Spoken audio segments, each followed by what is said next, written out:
Hello, travelers and monster catchers abound. I'm Stella Ferris, and you've crash landed on the Monster Catchers Journal podcast. Even when the water looked still, the canyon walls around it whispered with sound that didn't belong there. Some nights you could hear the cry of the storm wing high above the cliffs, only to realize there wasn't a single creature in the sky. Other times, it sounded like glyphs splashing through the water beside you, even when the river was empty. That was why most people avoided this place. But I knew something was living there. Aura Beak perched on my shoulder as I pushed through the glowing reeds lining the riverbanks. The twin suns reflected off the water, along with the 3 moons, and ribbons of green and blue. Every few seconds another sound bounced through the forest. A growl, a screech, a cry for help. None of them were real. "He's trying to scare us off," I whispered. The detector at my belt flickered weakly before dying again. Whatever creature lived here was smart enough to stay hidden, smarter than most aquatic glyphs I've seen. Then I heard Luna's voice echo through the canyon. "Stella Ferris, behind you!" I spun around instantly, but nobody was there. A splash erupted from the river beside me. Something massive disappeared beneath the surface. Before I could fully see it, all I caught was a long, scaled body and a tail fin slicing through the water like a blade. Aura Beak screeched. The creature answered with an exact same cry, perfectly. The sound echoed from 3 different directions at once. I froze. It could mimic other creatures. No wonder nobody could track it. I crouched near the riverbank and stayed completely still. The sound continued around me, growls, chirps, even Orion's voice at one point. But eventually I noticed something strange. Every echo came from near the same bend in the river. The creature wasn't randomly masking noise. It was protecting something.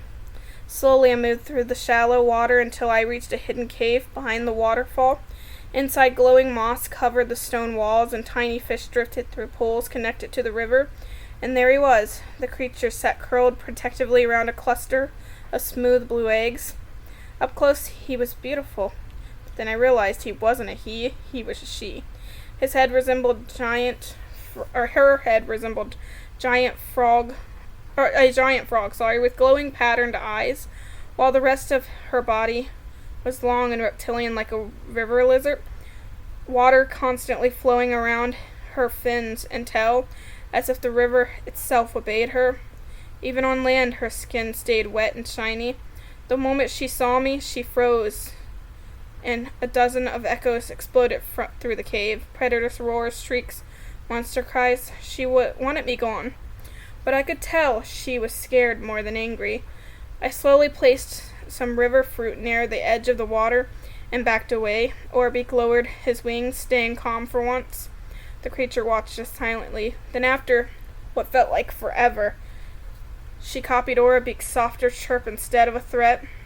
I smiled. "That's your real voice, isn't it?" She stepped closer, cautiously, water dripping from her claws. When I held out my hand, she pressed her frog-like head gently against it. The glyph at my belt began to glow, not because I forced her inside, but because she chose me, and I placed it on the ground and pushed the button. The cave filled with blue light as the creature entered the pyramid willingly. Outside, the sounds of the echo river suddenly fell silent for the first time in years. When we returned to the sanctuary, Luna asked what I named her. I looked at the glowing pyramid in my hands and smiled. Echovern. We had already left the Echo River hours ago, but I couldn't stop thinking about the eggs. Even back at the sanctuary, the thought kept clawing at me at the back of my mind. Every time I closed my eyes, I pictured that dark cave behind the waterfall, sitting alone in the canyon while predators crept closer. Echovern noticed it too. She stayed near the sanctuary pond, usually restless, letting out quiet croaks while staring toward the exit tunnels. Even the water around her body rippled nervously. Luna finally crossed her arms and sighed. "You're thinking about the eggs, aren't you?" I rubbed the back of my neck. "Maybe. You've been pacing for hours." She wasn't wrong. I looked over at Echovern the moment our eyes met. She echoed a tiny distressed chirp that sounded almost identical to Aura Beak's worried call. That settled it. An hour later, we were already headed back through the glowing forest surrounding the Echo River. The canyon sounded worse this time. Strange cries echoed everywhere, but now I could tell they weren't coming from Echovern. Something else was there. When we reached the waterfall cave, one of the eggs had rolled dangerously close to the entrance. Deep claw marks covered the stone nearby. Predators had already found the nest. "Move!" I shouted. A large river stalker burst from the water, claws snapping towards the eggs, but Aura Beak slammed into it with a blast of force that sent it crashing against the cave wall. Luna dragged the basket towards me while I scooped the remaining eggs into a padded cloth as fast as I could. The entire cave shook with angry screeches and splashing water. Then Echovern appeared behind us. She let out a thunderous, echoing roar that sounded like 10 different predators screaming at once. The river stalkers panicked instantly and disappeared beneath the water. Silence returned. Echovern slowly lowered her head beside the basket, holding the eggs. Her glowing eyes reflected across the smooth shells as water dripped from her scales. "You knew they weren't safe here," I whispered. She answered with a soft echo of my own voice. "Safe here." That was the moment I realized the Echo River was no longer her home anymore. The sanctuary was. Back at the sanctuary, the eggs rested safely beneath the warming lamps near the aquatic enclosure. Tiny blue lights pulsed beneath their shells every few seconds, and each time they glowed, Echovern lifted her head to check on them. I sat beside the nest quietly while the sound of flowing water echoed through the underground sanctuary. "They're beautiful," Zena whispered from behind me. "They are," I said softly, but deep down I already knew we couldn't keep all of them. Echovern's species was completely unknown. Creatures this rare needed space, rivers, lakes, and caretakers who understood aquatic glyphs. Keeping every hatchling hidden underground wouldn't be fair to them. Echovern slowly crawled closer and rested beside me, her massive frog-like head pressing gently against my shoulder. Her glowing eyes reflected the eggs as if she was trying to memorize every detail before they hatched. I placed my hand carefully on her head. "Your babies will be rehomed," I promised quietly. "I'll find people who care about them." Echovern stared at me silently for a moment. Then she echoed my own voice back to me, soft, distorted. "Croak. Care about them." The water around her fins rippled gently as she curled protectively around the eggs again. For the first time since bringing her home, she looked calm, like she understood. The eggs began to hatch 3 weeks later. At first it was subtle. Tiny ripples moved across the sanctuary pond in the middle of the night, even though Echovern was asleep near the shore. The glowing markings along the eggs flickered brighter than usual, pulsing softly like little hearts beneath the shell. I noticed it immediately. "Luna!" I shouted as I nearly fell out of bed. "They're moving!" Within minutes, the entire sanctuary was awake. Zena rushed in carrying heating blankets while Aura Beak fluttered anxiously across the ceiling beams. Even Ignazura prowled near the pond curiously, his sapphire body glowing against the dark stone walls. Echovern stayed closest to the nest. The massive aquatic glyph curled tightly around the eggs, water flowing protectively around her body in swirling ribbons, but she wasn't aggressive. If anything, she seemed nervous. Her mimicry had changed too. Instead of frightening predator noises, she softly echoed sounds she heard around the sanctuary, Zena yawning, Aura Beak chirping. My own heart beat when I leaned close enough. Crack! One of the eggs split down the middle. Everyone froze. A tiny claw punched through the shell, followed by a wet little frog face, no bigger than my hand. Its eyes glowed with the same strange cosmic patterns as Echovern's, though much brighter and more chaotic. Small fins fluttered wildly on the sides of the head, while its lizard-like body struggled free from the shell.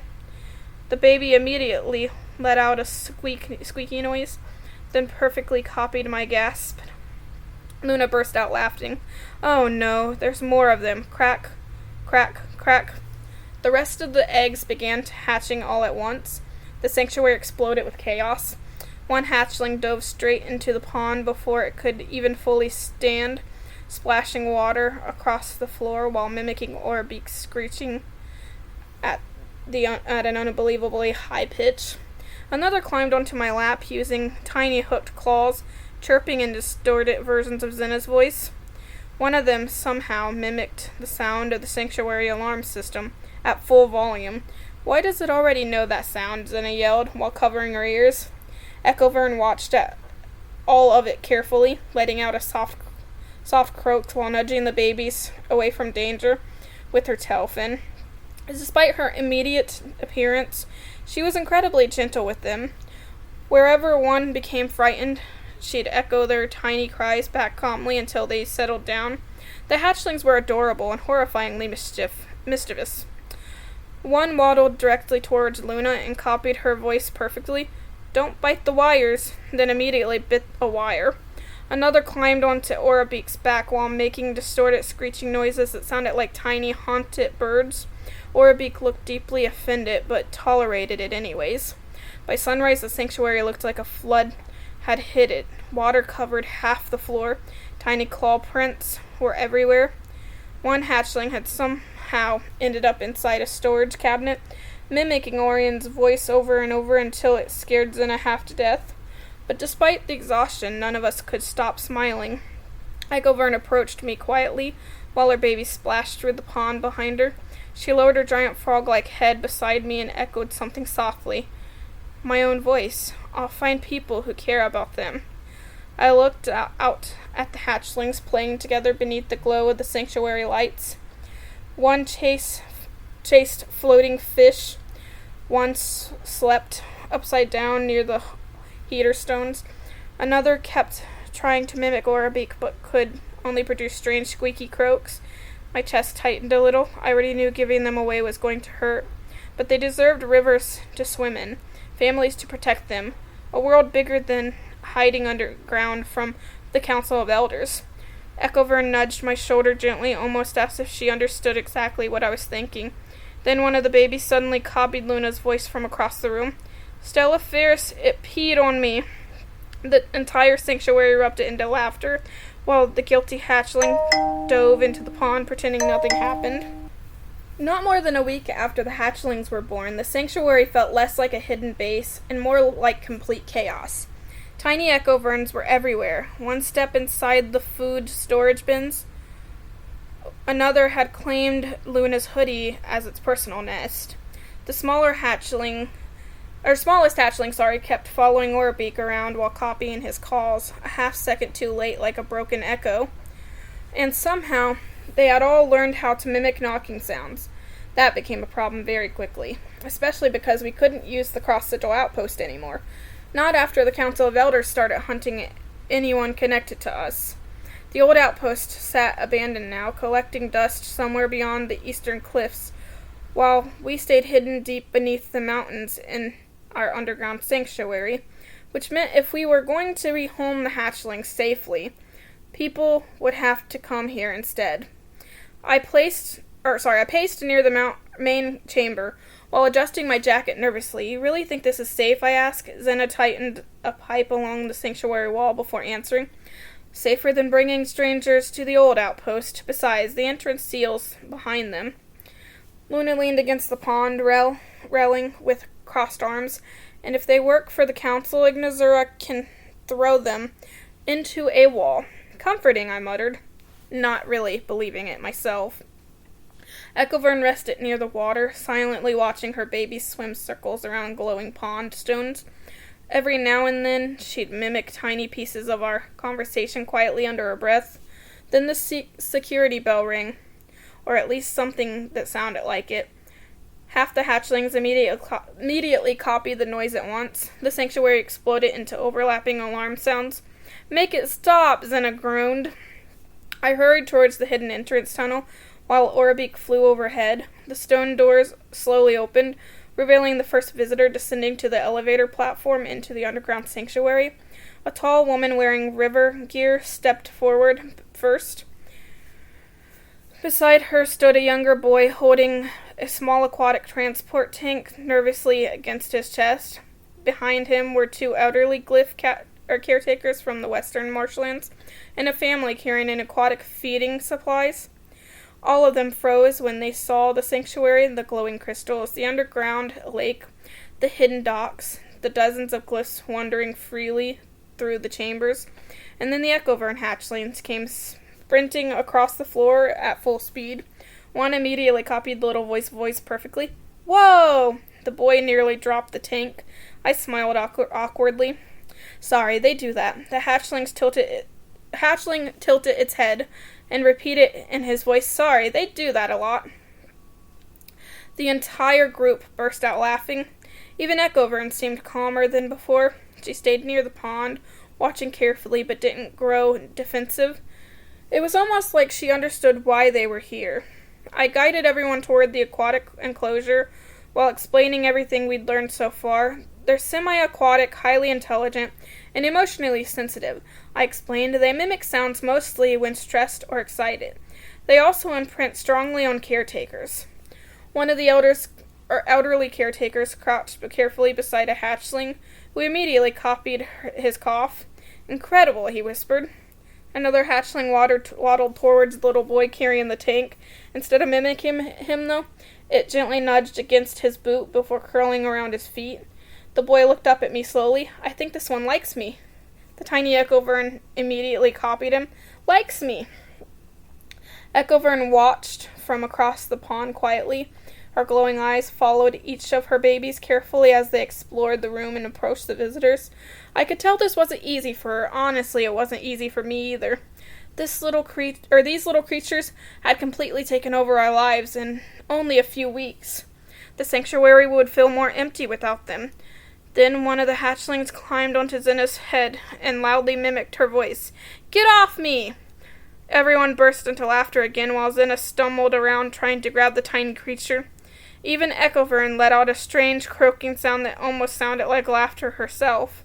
For the first time in a long time, the sanctuary didn't feel like a hiding place from the Council of Elders. It felt like home.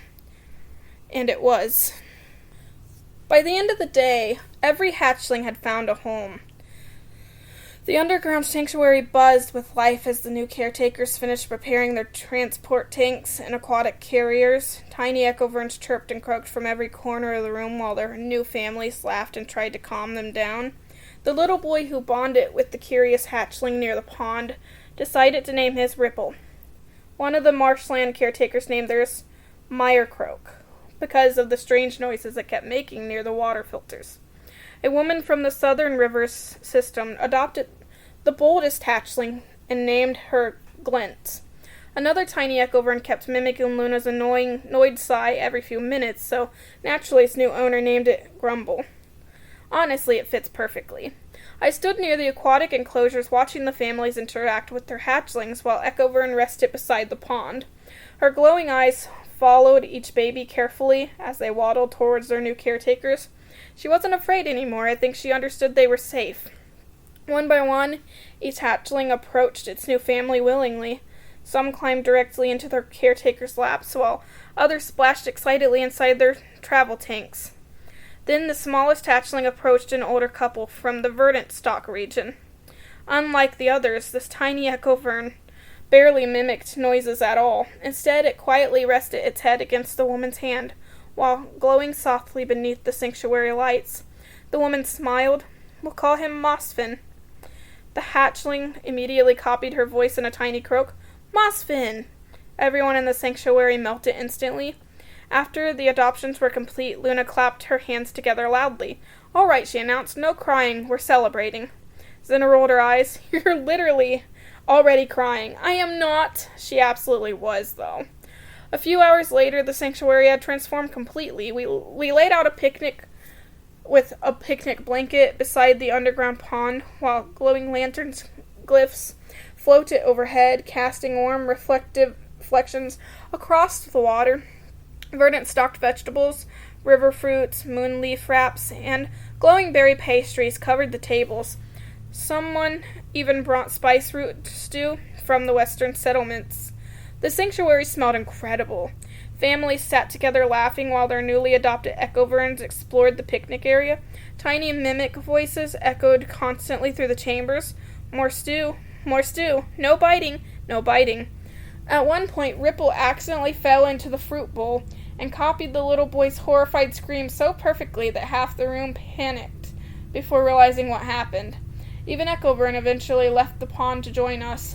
She rested near the picnic blankets, while the hatchlings wandered back occasionally to check on her before returning to their new families. Every time one approached, she gently touched her snout against theirs before letting them go again. Like a quiet goodbye, I sat beside her while watching the celebration unfold around us.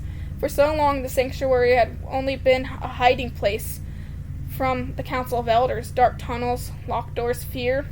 But tonight, it felt alive, safe, like something worth protecting. Echovern leaned against my shoulders and softly echoed my own voice from weeks ago.